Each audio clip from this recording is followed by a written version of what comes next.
Supreme Warlord Kragus stood before the largest fleet ever assembled in Coalition history. Ships from 12 Deathworld species filled the space around the rally point. Each vessel represented decades of military evolution, designed by species that had fought their way to the top of their world's food chains. "This ends today," Kragus announced to his assembled commanders. "No soft-world species has ever resisted the Coalition for long. These humans got lucky once. They will not get lucky again."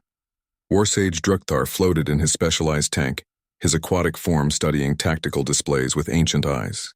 He was the Coalition's greatest military strategist, having planned the conquest of 37 worlds over his long lifetime.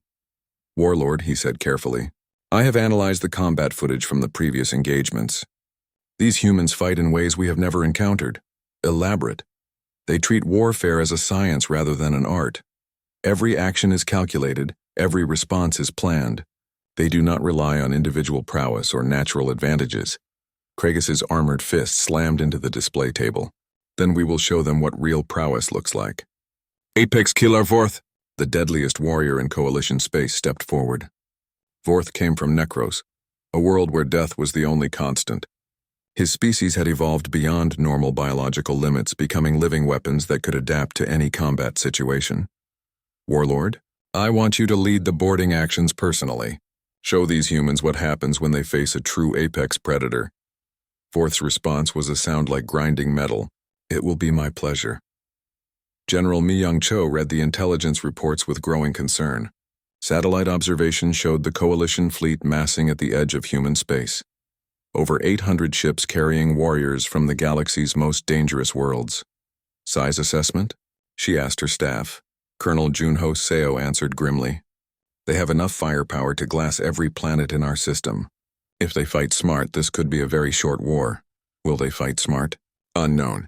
Their previous tactics were crude, but this time they might adapt." Mi Young studied the tactical displays. Human space was not just Earth anymore. Over the past century, they had established colonies and military bases throughout dozens of systems. Each one was fortified and connected to the others through a network of defensive agreements. "Signal all commands," she ordered.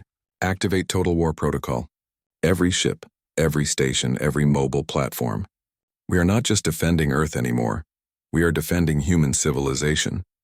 Total War Protocol was something no other species had ever seen. It was humanity's complete military potential unleashed at once. Every human colony became a military base. Every civilian ship became a potential weapon. Every citizen became part of the war effort. Within hours, the Coalition intelligence networks detected massive human fleet movements. Ships were launching from hidden bases throughout human space. What they had thought was a single defended system was actually the center of a massive military network.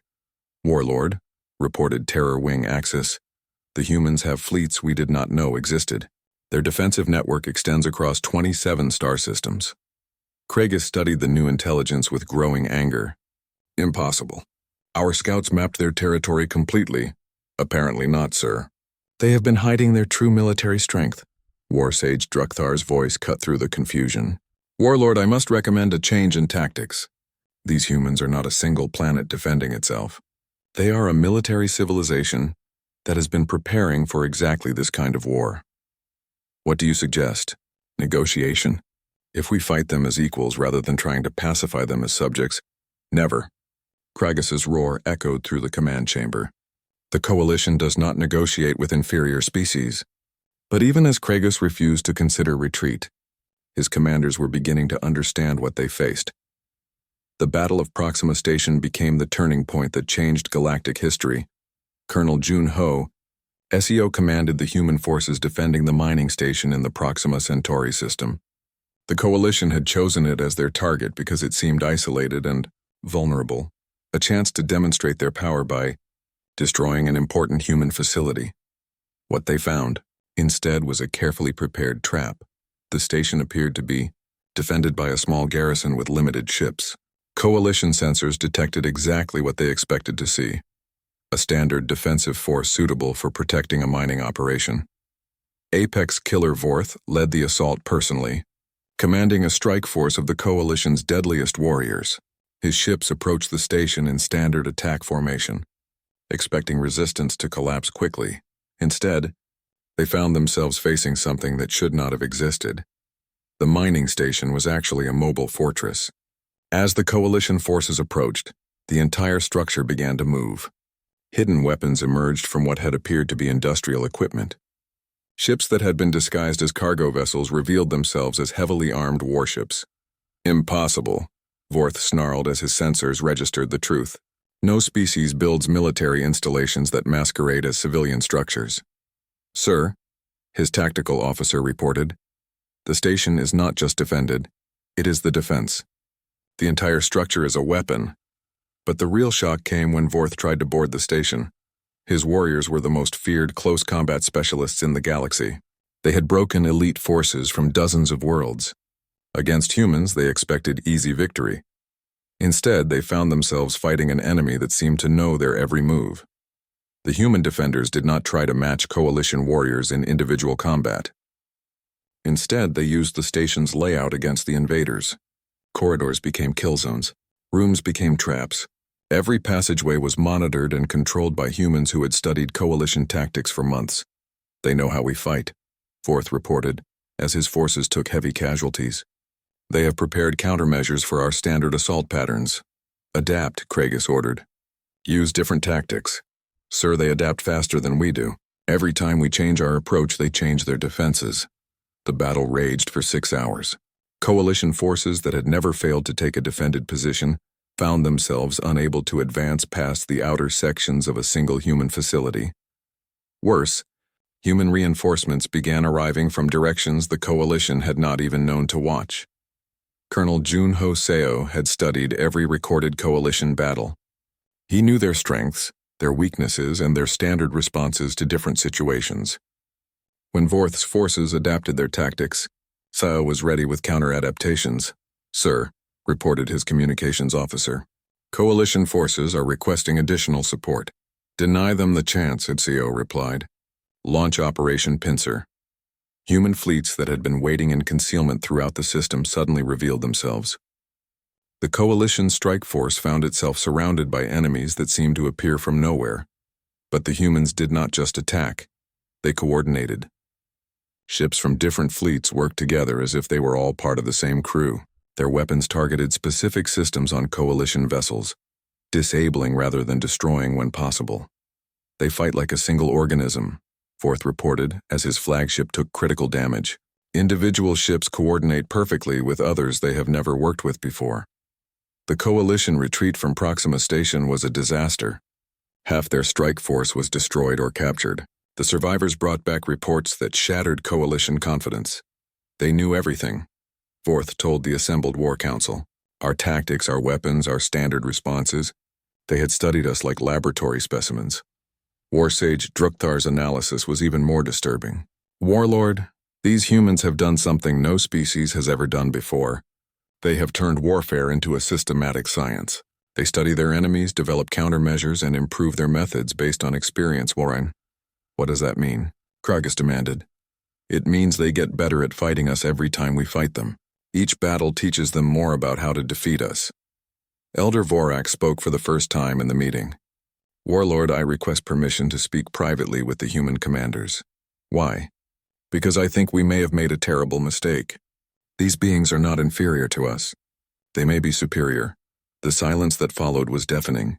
For the first time in coalition history, a member species was suggesting that they might not be the apex predators of the galaxy.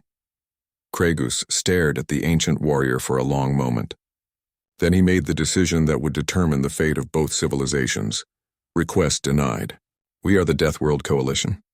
We do not bow to soft world species no matter how clever they think they are. Prepare for final assault. If we cannot defeat them through superior individual skill, we will overwhelm them through sheer numbers. But as Kragus planned his next move, General Mi Young-cho was implementing the next phase of human strategy. Signal all fleets, she ordered. The enemy has revealed their full strength. Begin Operation Deep Strike. It is time to show the coalition what happens when humans stop playing defense. For the first time in their history, the Deathworld Coalition was about to face an enemy that brought the war to them. The first coalition scout ships entered the outer solar system, expecting to find weak defenses and frightened humans. Instead, they found Captain Yu Jin Han waiting for them. The UES Incheon drifted silently among the asteroids, its hull coated with stealth materials that made it nearly invisible. Yu-Jin watched her sensors as 3 coalition vessels approached in loose formation. Typical, she murmured to her tactical officer. No coordination, no mutual support. They are flying like they own the system. Orders, Captain, asked Lieutenant Min-Soo Park. Let them get close. I want to see how they react to contact. The lead coalition ship was a massive thing, all armor and weapons. It belonged to the Pyrrhus Imperium Scareth's people. The reptilian captain probably expected any resistance to come from directly ahead. Yu-Jin waited until the scout ships were past the asteroid field, then powered up her weapons and engines simultaneously. Coalition vessels. This is Captain Han of the Earth Defense Force. You are trespassing in human space. Leave immediately. The response was exactly what she expected. The coalition ships opened fire without warning or negotiation, but Yu-Jin was already moving. The Incheon was not built like coalition ships. Where they relied on heavy armor and big guns, human ships were designed for speed and precision. Her vessel slipped between the incoming fire like a dancer avoiding raindrops. Return fire, she ordered calmly. Target their weapon systems. The coalition scouts had powerful shields and thick armor, but they were designed to fight other Deathworld species.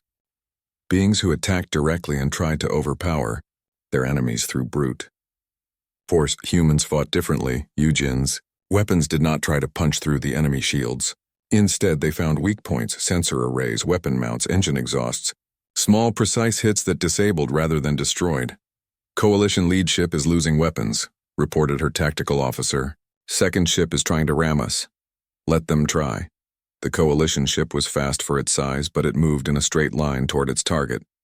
Yu-Jin waited until the last second, then used her ship's superior maneuverability to slip aside. As the enemy vessel passed, her weapons targeted its engines.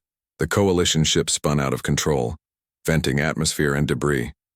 Sir, the third ship is retreating. Let it go. We want survivors to report back. Fleetmaster Gorvak received the scout ship's report with growing confusion. The surviving captain was a veteran warrior from Drakmor, not easily shaken. They did not fight, the captain reported. They danced.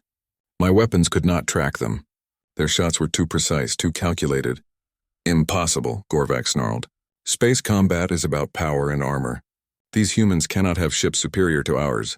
Sir, I recommend we probe their defenses more carefully. Noted. Send in a full squadron. I want to see these dancing ships for myself. The second wave consisted of 12 coalition vessels from 4 different species. They entered the outer system in a tight formation, ready for serious combat. They found Major Seung-Ho Kang and his Marine squadron waiting for them. Unlike the first engagement, this battle was not fought ship to ship. As the coalition squadron approached what they thought was a single human vessel, they suddenly found themselves surrounded.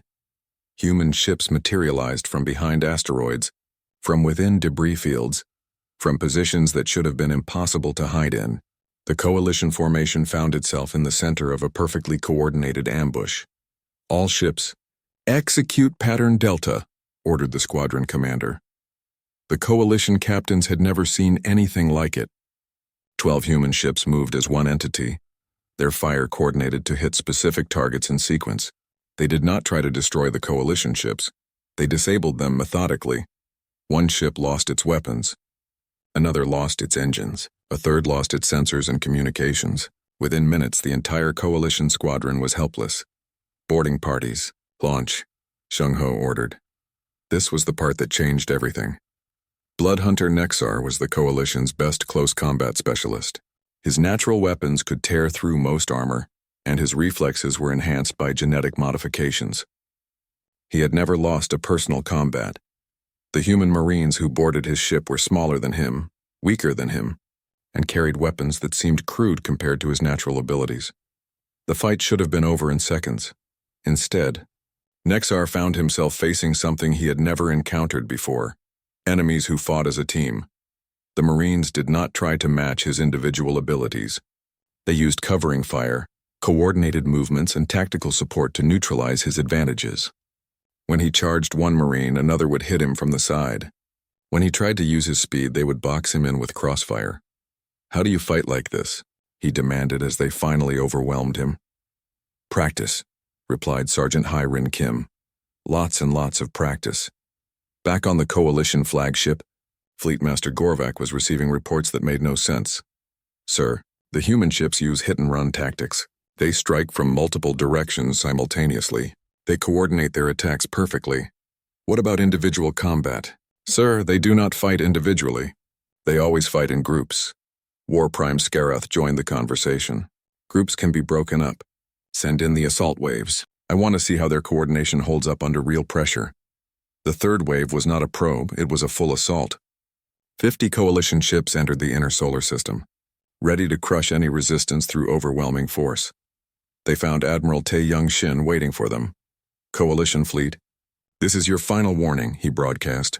Turn back now or face the consequences. The response was immediate. The entire Coalition force opened fire simultaneously.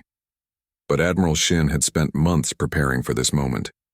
As the enemy fire reached his position, the Rio Sol defense grid revealed itself. Hidden weapons platforms activated throughout the system. Automated defense satellites emerged from concealment. Human ships that had been disguised, as debris powered up their systems. What the Coalition had thought was a lightly defended system suddenly became a maze of overlapping fire zones. Execute Fortress Protocol, Shin ordered. The human defense was not built around individual ship combat. It was designed as a single, massive weapon system with hundreds of components. Every platform, every ship, every weapon was connected to a central command network. The Coalition assault hit the defense grid like a wave hitting a cliff.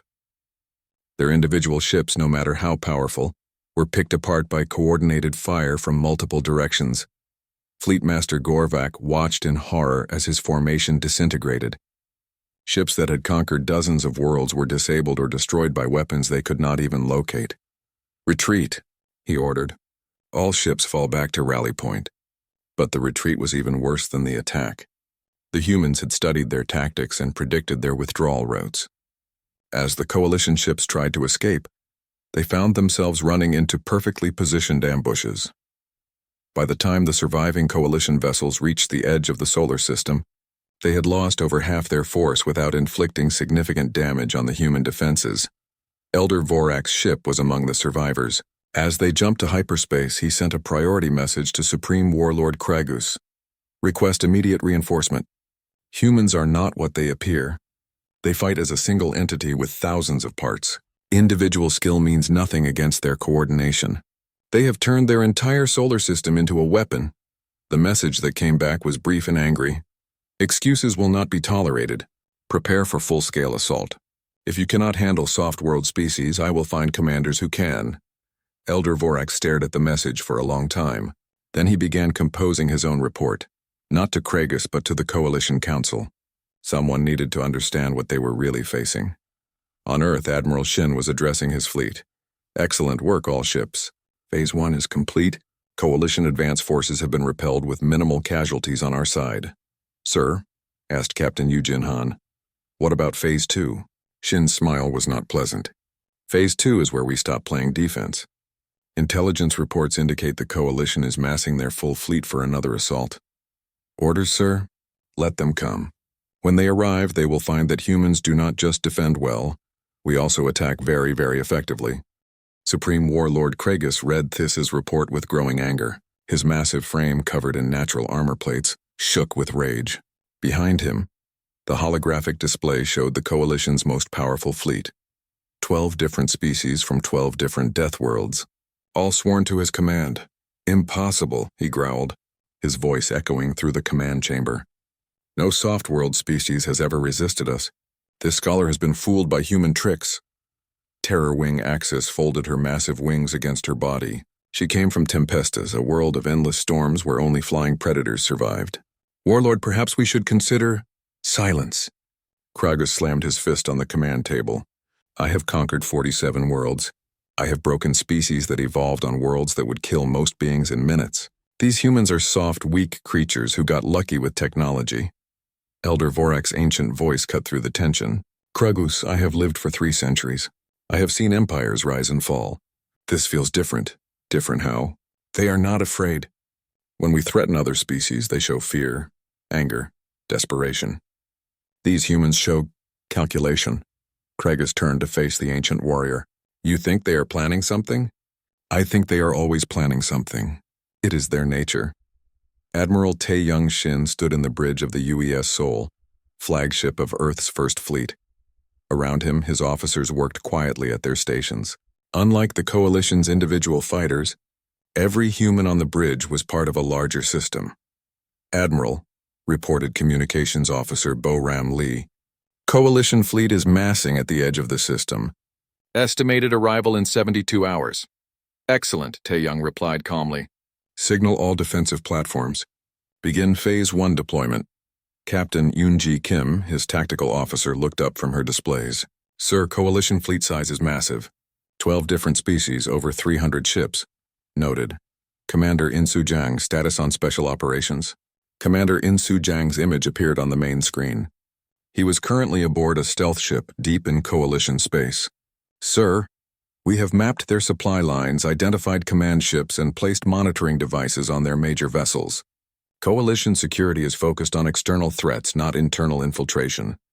Any weaknesses identified? Several. They coordinate poorly between species. Each group fights according to their own instincts. No unified tactical doctrine. And, sir, they still believe we are a soft world species. Tae-Young smiled grimly. Perfect. Maintain observation positions. When the battle begins, I want real-time intelligence on their movements. Back on the Coalition flagship, Craigus was growing impatient. Send the final ultimatum. I want this over quickly. The message reached Earth 6 hours later. It was simple and direct. Submit to Coalition authority within 24 hours or face total pacification. This is your final warning. President Dong-Hyun Nam read the message in his office overlooking Seoul. With him were his top military and diplomatic advisors.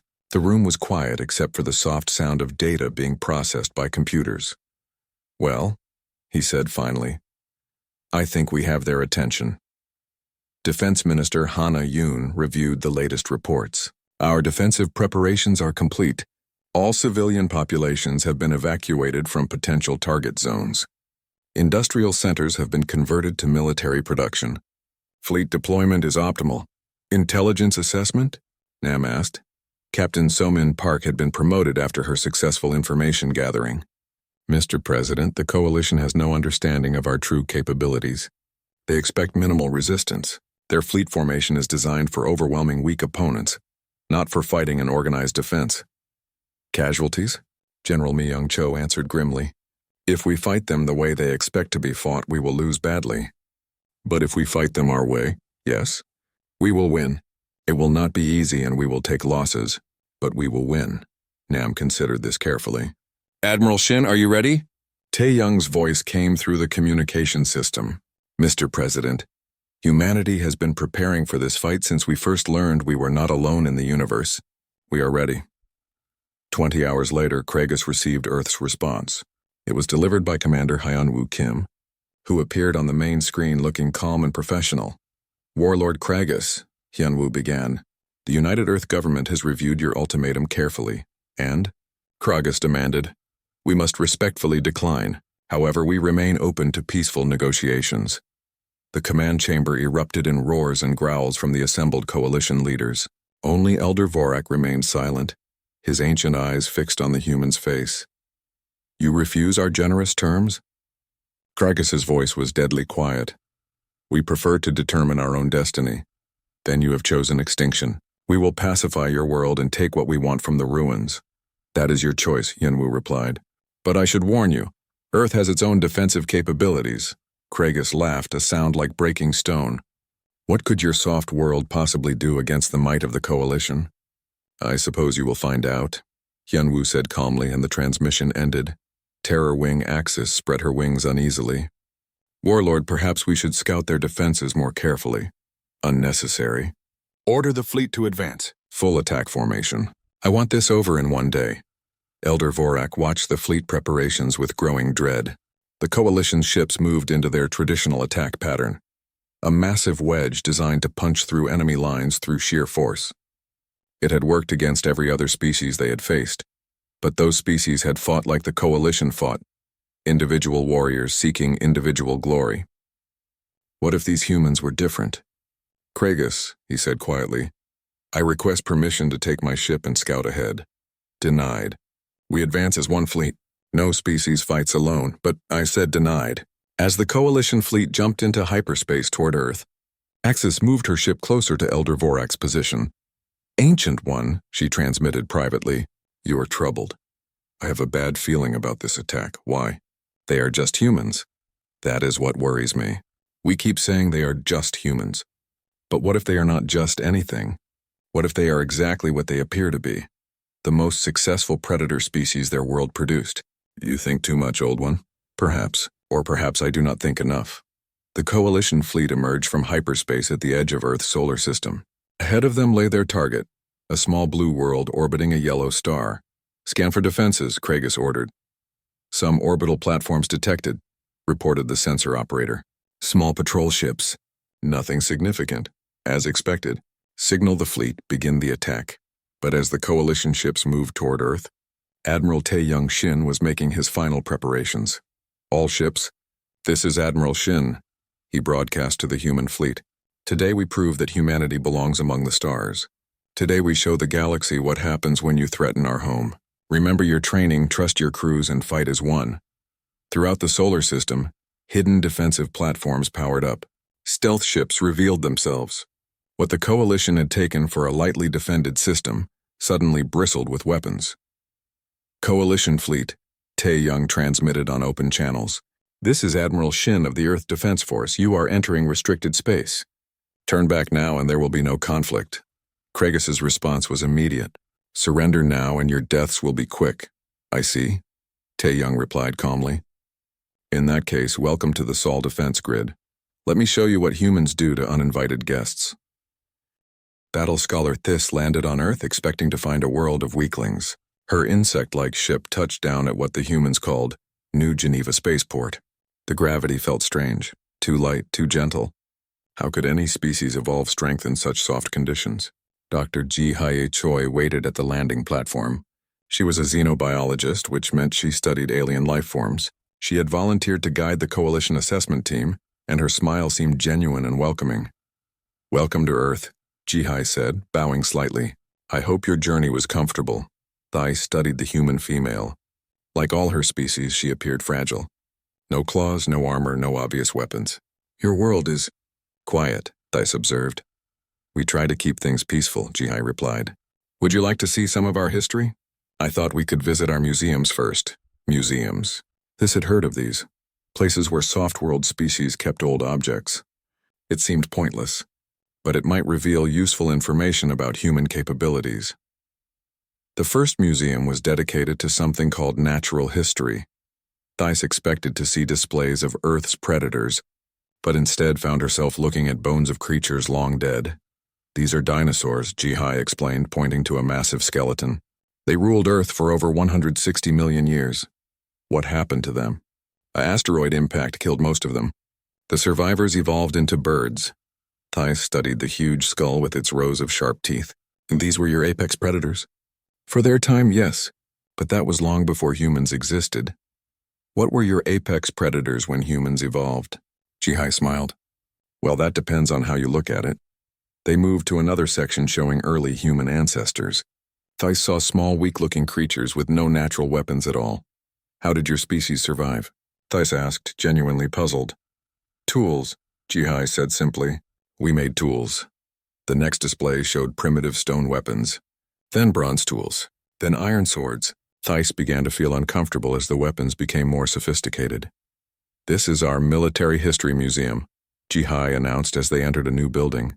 The first room showed ancient warfare. Humans fighting with spears and shields organized in tight formations. Thys noticed something strange. They moved as groups, not as individuals. Your warriors fight together? She asked. Always, Ji-Hae confirmed. Humans are pack hunters, but not like most species. We coordinate our hunts. The displays progressed through time. Medieval knights in armor, soldiers with gunpowder weapons, then something that made Thys stop completely. What is this? She demanded, pointing at a display showing rows of human soldiers with identical uniforms and weapons. A professional army, Ji-Hae explained. Around 300 years ago, we began organizing warfare as a science rather than just individual combat. Science? We studied how to fight more effectively. We developed tactics, strategies, training methods. We turned war into something that could be taught and improved. Thais felt her breathing speed up. The coalition fought using instinct and individual skill. The idea of treating warfare as a learnable science was disturbing. The next room was worse. It showed massive battles involving millions of soldiers, weapons that could kill from great distances, vehicles designed specifically for warfare. How many humans died in your wars? Thais asked quietly. In the 20th century alone, probably over 100 million. Theis's compound eyes widened. 100 million? But your population survived? We had over 6 billion people by then, and we learned from each war. We got better at fighting. The final room made Thais want to leave immediately. It showed weapons that could destroy entire cities. Images of mushroom clouds rising over devastated landscapes. You developed weapons that could destroy your own world, Thais whispered. Yes, Jihai said sadly. We built enough nuclear weapons to kill every living thing on Earth several times over. But you did not use them to conquer other humans? We realized that winning was pointless if there was nothing left to win. Lieutenant Dae-hyun Lee met them at the military training facility. He was young for a human, but carried himself with the confidence of an experienced warrior. Unlike the diplomat and scientist, he wore military uniform and equipment. Battle Scholar Thais, he said formally. I understand you want to observe human military capabilities. Yes, I need to assess your combat potential for coalition records. Of course. We have prepared some demonstrations. The first exercise showed human soldiers working together to clear a building. Thais watched in growing alarm as they moved with perfect coordination. No wasted motion, no individual heroics, just efficient, deadly teamwork. How long does this training take? She asked. Basic training is 6 months. Advanced specialization can take years. You train for years to fight? We train constantly, Dae-hyun confirmed. Fighting is a skill that gets better with practice. The second demonstration was even more disturbing. Human soldiers using technology to see enemies at great distances, coordinate attacks across wide areas, and support each other with precision weapons. Claw Captain Zenth arrived on the third day. He was a massive feline predator from Drakmor, where the gravity was 3 times Earth normal. His natural weapons could tear through most armor, and his reflexes were faster than human eyes could follow. I challenge your best warriors, he announced to Dae-hyun. Sir, I should mention that we don't usually fight individual duels. Why not? It's not efficient, but if you insist, we can arrange something. The combat arena was simple, a large open space with some cover. Zenth faced a single human soldier armed with basic equipment. The fight lasted 30 seconds. The human never tried to match Zenth's speed or strength. Instead, he used distance, cover, and superior weapons to win without ever coming within reach of Zenth's claws. Again, Zenth demanded, his pride wounded. The second fight lasted 20 seconds. The human had learned from the first encounter and adapted his tactics. This is not real combat, Zenth protested. Fight me with honor. Sir, Dae-hyun said respectfully, this is how humans fight. We use every advantage we can find. Let me face a group of your warriors. Surely individual skill matters in larger battles. The group combat was a disaster for Zenth. 5 human soldiers worked together to trap him in crossfire. He never had a chance to use his natural advantages. That evening, Thais composed her report with shaking hands. Initial assessment was incorrect, she wrote. Humans are not soft-world species. They are apex predators that evolved for warfare. They treat combat as a science, not an instinct. They coordinate perfectly in groups. They adapt their tactics based on experience. They have weapons that exceed coalition standards. She paused, then added the most important part. Recommendation: immediate reclassification to Apex Deathworld status. Do not engage without full fleet deployment. These beings are not what they appear. But when she transmitted the report, War Prime Skarath's response was immediate and dismissive. Assessment rejected. No soft-world species can threaten the coalition. Maintain original classification. Proceed with pacification as planned. Thais stared at the response in horror. The coalition leadership did not understand. They were about to attack something far more dangerous than they realized. On Earth, Dr. Jihai Choi filed her own report with human intelligence. Coalition assessment complete, she wrote. They underestimate us completely. They fight as individuals using natural advantages. No tactical coordination observed. Technology impressive but not sophisticated. Recommend proceeding with defensive preparations. The assessment phase was over. Both sides had learned what they thought they needed to know. Only one side had learned the truth. The massive coalition ship Bloodfang drifted through the dark space between stars. Inside its metal halls, creatures that would give nightmares to most beings walked with purpose. These were the Deathworld Coalition, the strongest and most feared warriors in the galaxy. War Prime Skarath stood before a huge screen showing star maps. His reptilian skin was covered in scars from 1,000 battles. Behind him, Elder Vorak clicked his mandibles in thought.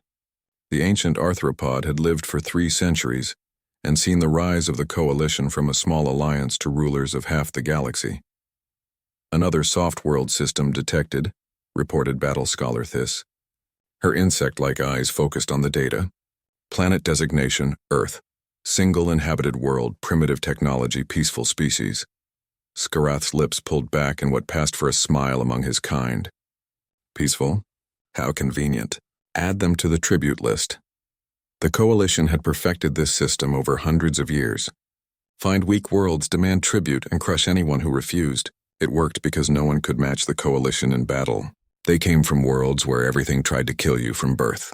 Their home planets had gravity that would crush normal beings, storms that could tear apart cities, and predators that hunted in packs. Sir, Thys continued, they have requested a diplomatic meeting.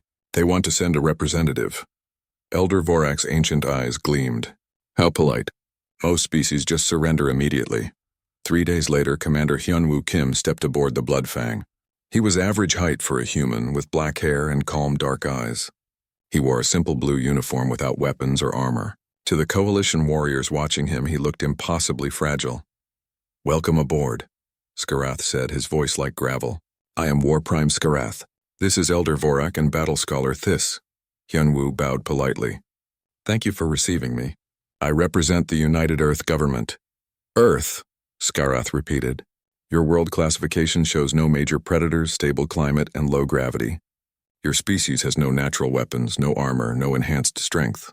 Yet you survived to develop space travel? We adapted, Hyunwoo said simply. Thys leaned forward, studying him. Your planet shows signs of widespread conflict in recent centuries. Wars, they call them, but your species appears to have no warrior caste. Everyone can be a warrior when needed, Hyunwoo replied. Elder Vorak's mandibles clicked in what might have been amusement. Interesting. On Kelvara, my homeworld, temperatures drop to -200 degrees. The ice storms can freeze blood in your veins. Only the strongest survive to adulthood. What challenges does Earth offer? Hyunwoo thought for a moment. We have different kinds of challenges. We compete with each other mostly. Compete? Skarath's head tilted. For food, territory, ideas, resources, sometimes just for the sake of competing, Hyunwoo said. We have sports, games, but also larger competitions. You mean wars? Thys said bluntly. Sometimes, yes. The coalition leaders exchanged glances. War was simple to them. The strong took from the weak. But this human spoke of war like it was just another activity. Show us your tribute capacity, Skarath demanded, bringing up a holographic display. 1,000 units of refined metals per cycle, 500 units of agricultural products, and 50 of your population for our labor forces. Hyunwoo studied the numbers carefully. This seems quite high for our current production. Then increase production, Elder Vorak said coldly. Or face the consequences. What consequences? Skarath's eyes narrowed. Pacification. We bring peace to your world by removing resistance. I see. Hyunwoo made notes on a small device. I will need to discuss this with my government. You have 10 standard days, Skarath announced. Accept our terms or we will take what we want by force. After the human left, the 3 coalition leaders gathered in Skarath's private chamber. Soft, Thys pronounced. Completely soft. No natural defenses, no aggression. They will submit. Perhaps, Elder Vorak said slowly. But something bothers me about that one. What? Skarath demanded. He showed no fear. Not of us, not of our threats. Either he is very stupid or what? Or they have something we do not know about. Skarath laughed, a harsh sound. What could a soft-world species possibly have that would concern us? We have conquered 47 worlds. None have ever successfully resisted. Captain So-Min Park received Hyunwoo's report 3 hours after his return to the human embassy ship. She was a small woman with sharp eyes that missed nothing. Her job was intelligence, and right now she was very interested in everything about the coalition. They underestimate us completely, Hyunwoo reported. They see no natural weapons and assume we are weak. Good, So-Min said. Keep it that way. What did you learn about their military? Their ships are tough but not sophisticated. They rely on heavy armor and powerful weapons. Their tactics seem straightforward. Get close and hit hard. Individual fighters? Very much so. Each warrior seems to fight alone even when in groups. No coordination beyond basic pack hunting. So-Min smiled. It was not a pleasant expression. Perfect. Continue playing the confused diplomat. I need more data on their fleet positions and command structure. Back on the Bloodfang, Elder Vorak was studying files about Earth. The data was incomplete, but what he found made him uneasy.